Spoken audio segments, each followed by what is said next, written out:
We're in the newsroom. Our police and courts editor Alison Sandy joins us, and Al, you've sat down with the parents of murdered mother of three, Allison Baden-Clay, and I can imagine it was a pretty gruelling couple of hours.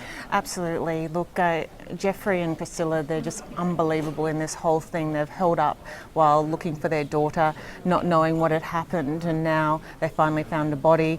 It was a mixture of relief and grief when they found Allison. I guess they'd set themselves up for the possibility that she wouldn't be alive, and now they just want to find who did this to her.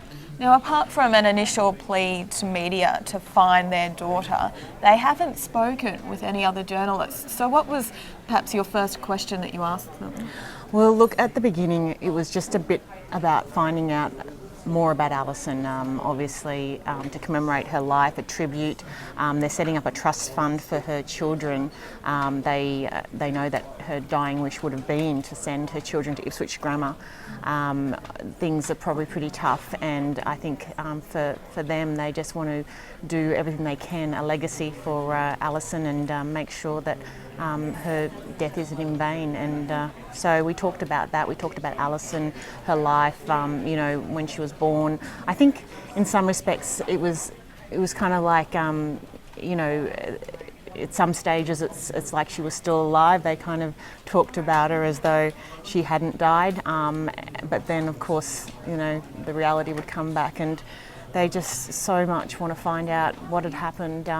You know, particularly Geoff. He's you know, just he's a very quiet, you know, got a lot of strength, obviously, man, and he's very measured in his approach, but obviously he's broken down a couple of times, particularly when officers eventually told them that they found the body and they believe it was Allison.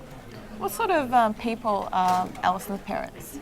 Oh, look, they're just salt of the earth. I mean, I think the thing that why people have really tuned into this story and why it's gripped the nation, I guess, is the fact that we can relate to them so much, and you know that they're just living their lives normally. You know, this isn't a bikie shooting or some they weren't in with the wrong crowd. It was just something that had happened, and it's a mystery, and nobody can understand it. No one can fathom.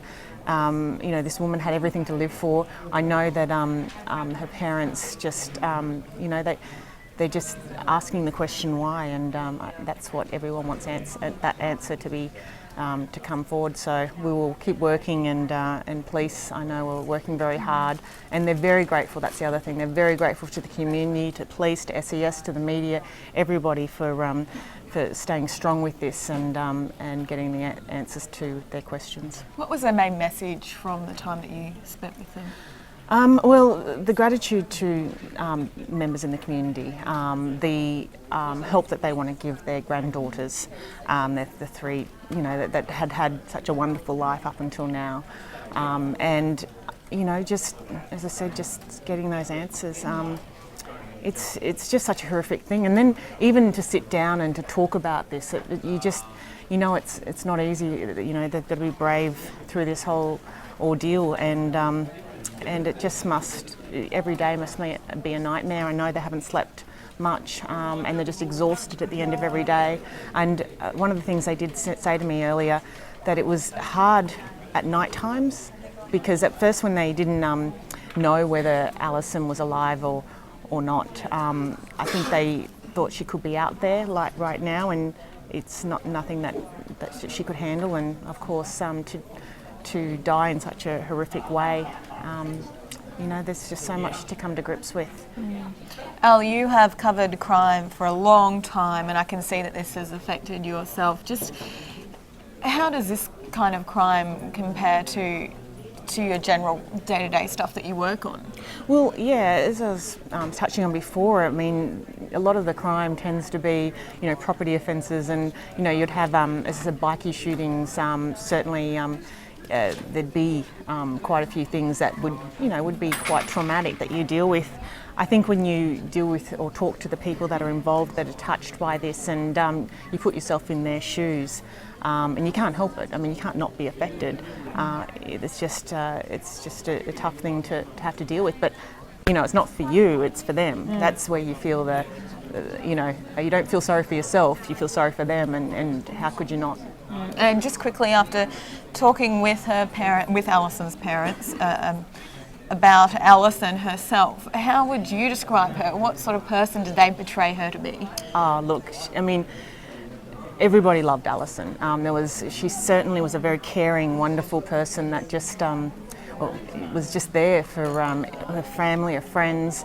She didn't complain. She certainly was a model mum. I mean, the three girls, they were her life. You know, when she had them, she gave up her career, which she'd worked so hard for. I mean, it didn't come naturally to her. They said, you know, studying and all that, she'd be up all hours of the night.